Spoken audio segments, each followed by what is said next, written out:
নমস্কার। বাংলা সাহিত্য চর্চার গল্প পাঠের আসরে আজকের গল্প বিভূতিভূষণ বন্দ্যোপাধ্যায়ের লেখা বামা। শুনতে থাকুন। আমার যখন 22-24 বছর বয়স, তখন নানা দেশ বেড়ানোর একটা কাজ জুটে গেল আমার অদৃষ্টে। তখন আমি দৈব ঔষধের মাদুলি বিক্রি করে বেড়াতাম। চুঁচুড়োর শচীশ কবিরাজের তরফ থেকে মাইনে ও রাহা খরচ পেতাম। অল্প বয়সের প্রথম চাকরি, খুব উৎসাহের সঙ্গেই করতাম। আমাকে কাপড় চোপড় পরতে হতো সাধু ও সাত্ত্বিক বামুনের মতো। ওটা ছিল ব্যবসায়ের অঙ্গ। গিরিমাটির রঙে ছোপানো কাপড় পরনে, পায়ে ক্যাম্বিসের জুতো, গলায় মালা, হাতে থাকতো একটি ক্যাম্বিসের ব্যাগ, তারই মধ্যে মাদুলি ও অন্যান্য ওষুধ থাকত। বছর দিনে সেই চাকরি করি। তারপর শরীরে সইল না বলে ছেড়ে দিলাম। একবার যাচ্ছি বর্ধমান জেলার মেমারি স্টেশন থেকে মাখমপুর বলে একটি গ্রামে। এটা মাদুলি বিক্রির জন্য নয়, মাখমপুরে শচীশ কবিরাজের শ্বশুর বাড়ি। সেখানকার জমি জমার ওয়ারিশ দাঁড়িয়েছেন শচীশবাবু। শ্বশুরের ছেলেপুলে না থাকায় আমাকে পাঠিয়েছিলেন পৌষ কিস্তির সময় জমি জমার খাজনা যতটা পারি আদায় করে আনতে। কিন্তু তা হলেও পরনে আমার গেরুয়া কাপড়, হাতে মাদুলি ও ওষুধ ভরা ক্যাম্বিসের ব্যাগ ইত্যাদি সবই ছিল। যদি পথে ঘাটে কিছু বিক্রি হয়ে যায়, কমিশনটা তো আমিই পাব। কখনো ও অঞ্চলে যায়নি। মেমারি স্টেশনে নেমে বেলা 2টোর সময় হাঁটছি তো হেঁটেই চলেছি, পথ আর ফুরোয় না। এক জায়গায় একটা ছোট বাজার পড়ল, সেখানে কিছু খেয়ে নিয়ে আবার পথ হাঁটি। গ্রামে গ্রামে ওষুধ বিক্রি করে বেশ কিছু রোজগারও করা গেল। দেরিও হলো বিশেষ করে সেই জন্যে। আর একটা বাজার পড়ল, সেখানে দোকানদারদের কাছে শুনলাম আমার গন্তব্যস্থানে পৌঁছতে অন্তত রাত 9টা বাজবে। কিন্তু সকলেই বললে, সন্ধ্যের পরে আগে গিয়ে আর পথ হাঁটবেন না ঠাকুরমশাই, এইসব দেশে ফাঁসুরি ডাকাতের বড় ভয়। বিদেশি দেখলে মেরে ধরে যথাসর্বস্ব কেড়ে নেয়। প্রায়ই বনের ধারে বড় বড় মাঠের মধ্যে ঘাঁটি মেরে বসে থাকে। সাবধান, একটা দিঘি পড়বে মাঠের মধ্যে ক্রোশ 3 দূরে। জায়গাটা ভালো নয়। বড় বড় মাঠের উপর দিয়ে রাস্তা। সন্ধ্যা প্রায় হয়। এমন সময় দূরে একটা তাল গাছ ঘেরা দিঘি দেখা গেল বটে। আমার বুক ঢিপ ঢিপ করে উঠল। দিঘির ওপাশে সঞ্জয়পুর বলে একটা গ্রাম আছে। সেখানে রাত্রের জন্য আশ্রয় নেওয়ার কথা বাজারে বলে দিয়েছিল। কিন্তু সন্ধ্যা তো হয়ে গেল তালদিঘির এদিকেই। অন্ধকার হবার দেরি নেই। কোথায় বা সঞ্জয়পুর, কোথায় বা কি? মনে মনে ভারী ভয় হলো। কি করি এখন? সঙ্গে মাদুলি ও ওষুধ বিক্রির দরুন অনেক টাকা। পরক্ষণেই ভাবলাম, কিছু না পারি দৌড়তে তো পারবো, না হয় ব্যাগটাই যাবে, প্রাণ তো বাঁচবে। ভয়ে ভয়ে দিঘির কাছাকাছি তো এলো। বড় সেকেলে দিঘি, খুব উঁচু পাড়। পাড়ের দুধারে বড় বড় তাল গাছের সারি, তার ধার দিয়েই রাস্তা। দিঘির পাড়ে কিন্তু লোকজনের সম্পর্ক নেই। যে ভয় করছিল, দেখলুম সবই ভুয়ো। মানুষ মিথ্যে যে কেন এরকম ভয় দেখায়। প্রকাণ্ড দিঘিটার পাড় ঘুরে যেমনি তালবনের সারি ও দিঘির উঁচু পাড়কে পেছনে ফেলেছি, সামনে দেখি ফাঁকা মাঠের মধ্যে দূরে একটা গ্রাম লিলি করছে। নিশ্চয়ই ওটা সেই সঞ্জয়পুর। বাঁচা গেল বাবা, কি ভয়টাই দেখিয়েছিল লোকে। দিব্যি ফাঁকা মাঠ, কাছেই লোকের বসতি, গাঁয়ের গরু বাছুর চড়ছে মাঠে। কেন এইসব জায়গায় বিপদ থাকবে? আমি এই রকম ভাবছি। এমন সময় তালপুকুরের ওদিকের পাড়ের আড়ালে যে পথটা, সেই পথ বেয়ে একজন বৃদ্ধকে আমার দিকে আসতে দেখল। বৃদ্ধ বেশ বলিষ্ঠ গড়নের, এ বয়সেও মাংসপেশি বেশ সবল, গলায় রুদ্রাক্ষের মালা, হাতে ছোট একটা লাঠি। বৃদ্ধ আমায় বললে, ঠাকুর মশাই কোথায় যাবেন? যাব মাখুমপুর। মাখুমপুর? সে যে এখনো 3 ক্রোশ পথ।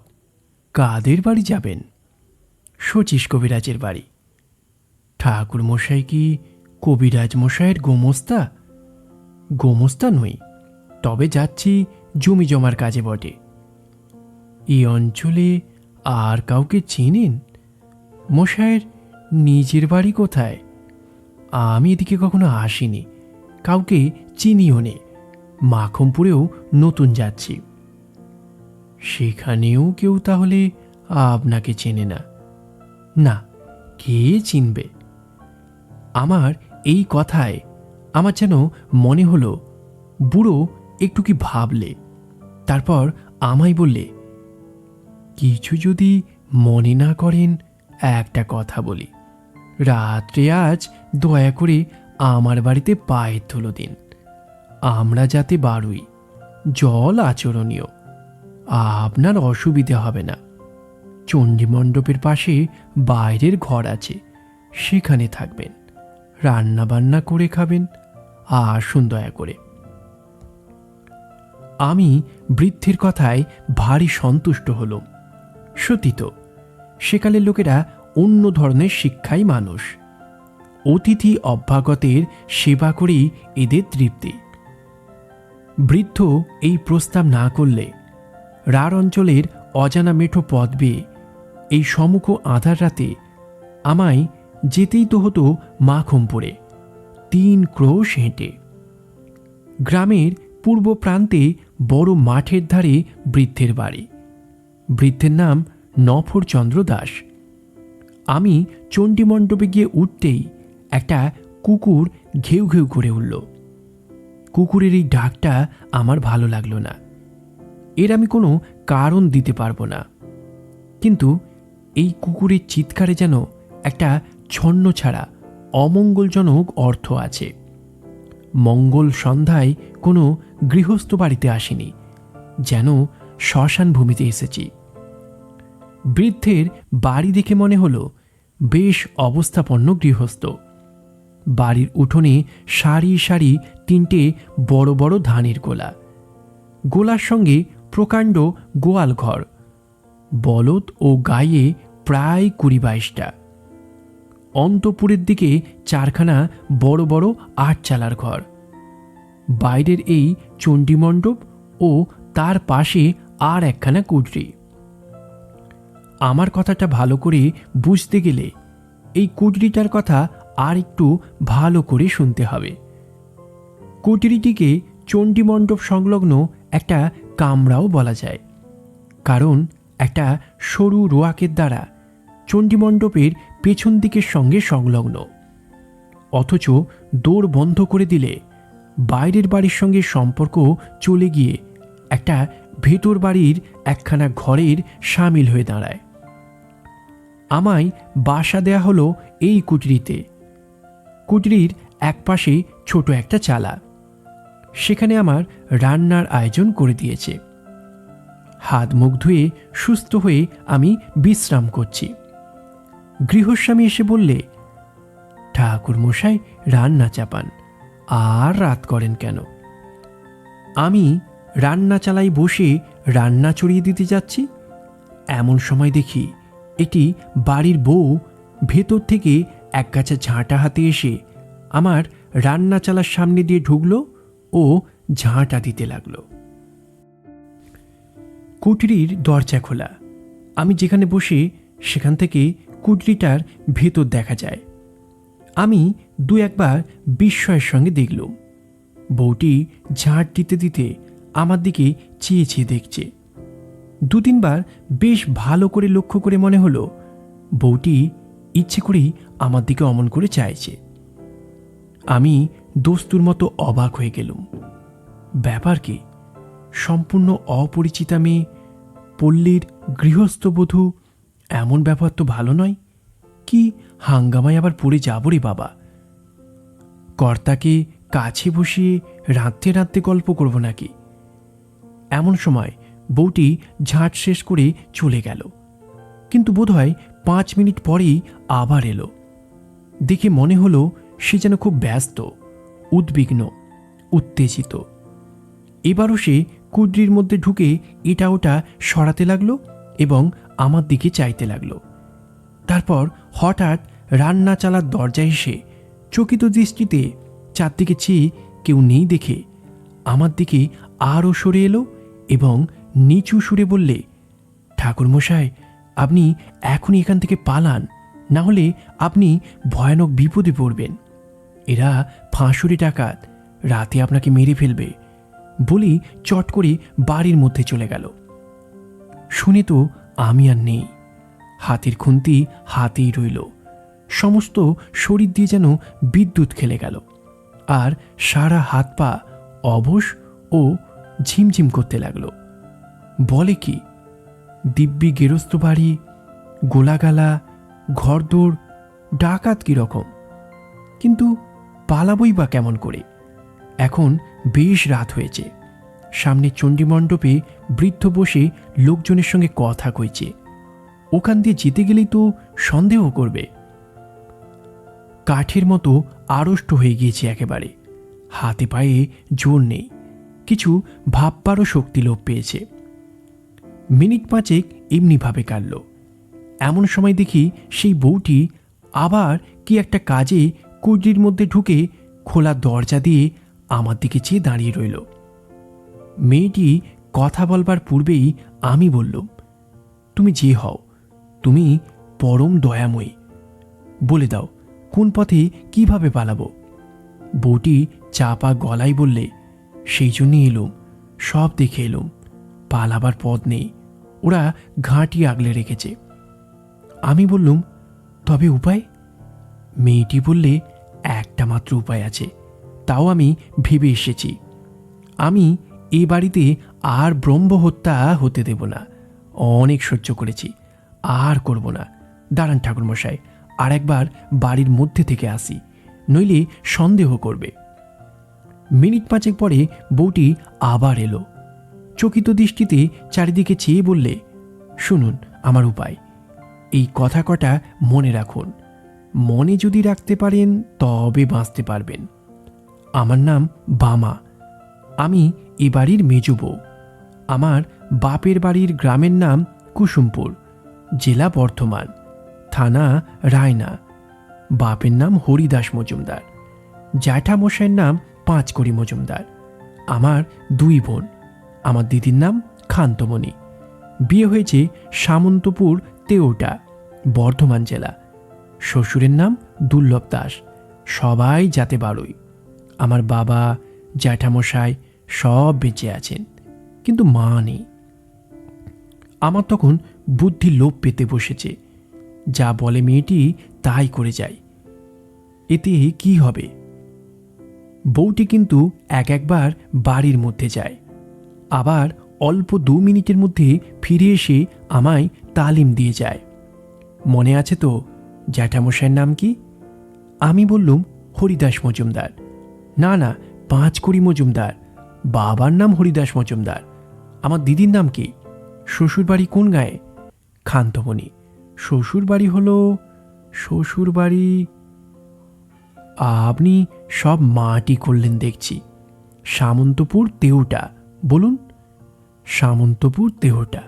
শ্বশুরের নাম রামযদু দাস, দুর্লভ রাম দাস। অবশেষে মিনিট 10-12 মধ্যে আমার কাছে সব পরিষ্কার হয়ে এসেছে। বউটি বললে, রান্না খাওয়া করে নিন ঠাকুরমশাই, কোনো ভয় করবেন না। আমার বাপের বাড়ির নামধাম যখন জানা হয়ে গেছে তখন আপনাকে বাঁচাতে পেরেছি। এখন শুনুন, খাওয়া দাওয়ার পরেই শ্বশুরমশাইয়ের কাছে আমার বাপের বাড়ির পরিচয় দিয়ে বলবেন আপনি তাদের গুরুবংশ। আমার নাম বলে জিজ্ঞেস করবেন আমার বিয়ে হয়েছে কোথায়, জানো নাকি। গলা যেন না কাঁপে, কোনো রকম সন্দেহ যেন না হয়। আমি চললুম, আবার আসবো। আপনি শ্বশুরকে বলবার পরে, কিন্তু দেরি করবেন না বেশি, বিপদ কখন হয় বলা তো যায় না। রান্না খাওয়া শেষ না করলেও তো সন্দেহ করতে পারে। রান্না খাওয়া করতেই হলো। রাত্রের অন্ধকার তখন বেশ ঘন হয়ে আসছে। রাত আন্দাজ 10টার কম নয়। আহারাদির পর নিজের কুটরিতে বসেছি, আর আমার মনে হচ্ছে এবারে সবাই যেন খাঁড়ায় রামদাতে শান দিচ্ছে আমার গলাটি কাটবার জন্যে। এই সময় গৃহস্বামী স্বয়ং আমার জন্যে পান নিয়ে এলো। বললে, কি ঠাকুরমশাই, আহারাদি হলো? এখন দিব্যি শুয়ে পড়ুন, মশারিটা টাঙিয়ে দিয়ে যাচ্ছি, রাত হয়েছে, আর দেরি করবেন না। আমি বললুম, হ্যাঁ, একটা কথা বলি, আমাদের এক মন্ত্র শিষ্য, বাড়ি কুসুমপুর, থানা রায়না, নাম পাঁচকড়ি, হরিদাস মজুমদার, তারিখটি মেয়ের নাম বামা, এদিকেই কোথায় বিয়ে হয়েছে। তারাও যাতে তোমাদেরই বাড়ুই কিনা, তাই হয়তো চিনলেও চিনতে পারো। মেয়েটির জ্যাঠা দুর্লভরাম, পাঁচকড়ি, আমায় বলে দিয়েছিল মেয়েটির শ্বশুরবাড়ি খোঁজ করে একবার সেখানে যেতে। তা যখন এলুমি এদেশে, আমার কথা শুনে বৃদ্ধ যেন কেমন হয়ে গেল। আমার দিকে অবাক হয়ে চেয়ে বললে, কুসুমপুরের হরিদাস মজুমদার, বামা, আপনি তাদের চিনলেন কি করে? বামার কথা স্মরণ করে গলা না কাঁপিয়ে দীর্ঘস্বরে বললুম, আমি যে তাদের গুরু বংশ, আমার বাবার ওরা মন্ত্রশিষ্য কিনা। বৃদ্ধ তাড়াতাড়ি বললে, বসুন, আমি আসছি। আমি একটা কুটরির মধ্যে বসে রইলাম। সন্দেহ ও ভয় তখনও কিন্তু যায়নি। আর এরা যে গুরুদেবকেই রেহাই দেবে, তাই বা কে বলেছে? কিছুক্ষণ পরে বৃদ্ধ ফিরে এলো। পেছন পেছন সেই বধূটি, আর একজন সন্ডামার্কা গোছের যুবক এবং একজন পৌরা স্ত্রীলোক, সম্ভবত বৃদ্ধের স্ত্রী। বৃদ্ধ বললে, এই যে বামা, ঠাকুরমশাই, আমার মেজ ছেলের সঙ্গে, এই আমার মেজ ছেলে শম্ভু, গড় করো, সব গড় করো। মেজ বৌমা, দেখো তো, চিনতে পারো একে? চমৎকার অভিনেত্রী বটে বামা, অদ্ভুত অভিনয় করে গেল বটে। ঘোমটা খুলে হাসি মুখে সে আমার পায়ের ধুলো নিয়ে প্রণাম করলে গলায় আঁচল দিয়ে। জীবনদাত্রী, দয়াময়ী বামা, আমার চোখে প্রায় জল এসে পড়ল। তারপর সে রাত্রি তো কেটে গেল। খাবার জল দেবার ছুতো করে এসে বামা আমায় আশ্বাস দিয়ে গেল। বললে, বিপদ কেটে গিয়েছে, আমার চোখে না পড়লে সর্বনাশ হতো, ভিটেতে ব্রহ্ম হতে হতো। অনেক হয়েছে এই কুটরিতে, এই বিছানায়, এই মেঝেতে অনেক লাশ পোঁতা। আমার মনের অবস্থা বলবার নয়। বললুম, পুলিশ কি গাঁয়ের লোক কিছু টের পায় না, কিছু বলে না? কে কি বলবে, এ ফাঁসুরে ডাকাতের গাঁ, সবাই এরকম। আগে জানলে কি বাবা এখানে বিয়ে দিতেন? বিয়ের পর সব ধরা পড়ে গেল আমার কাছে। এখন আমার একটি সন্তান হয়েছে, এ পাপ ভিটেই বাস করলে তার অকল্যাণ হবে। ওকে বারণ করি, কিন্তু ও কি করবে? মাথার ওপর শ্বশুর মশাই রয়েছেন, পুরনো ডাকাত, দাদারা রয়েছে। আপনি ঘুমিয়ে পড়ুন বাবা ঠাকুর, আর ভয় নেই। সকাল হলো। বিদায় নেবার সময় বৃদ্ধ আমায় 5 টাকা গুরু প্রণামী দিলে। বামাকে আড়ালে ডেকে বললুম, তুমি আমার মা, আমার জীবনদাত্রী, আশীর্বাদ করি চিরসুখী হও মা। বামার মতো বুদ্ধিমতী নারী জীবনে আর আমার চোখে পড়েনি। কত কাল হয়ে গেল। এই বৃদ্ধ বয়সেও সেই দয়াময়ী পল্লী বধূটির স্মৃতিতে আমার চোখে জল এসে পড়ে, শ্রদ্ধায় মন পূর্ণ হয়ে ওঠে। বিভূতিভূষণ বন্দ্যোপাধ্যায়ের গল্প বামা আমাদের গল্প পাঠ এখানেই সমাপ্ত। ভালো লাগলে চ্যানেলটির সঙ্গে থাকবেন। সঙ্গে থাকার জন্য সকলকে ধন্যবাদ।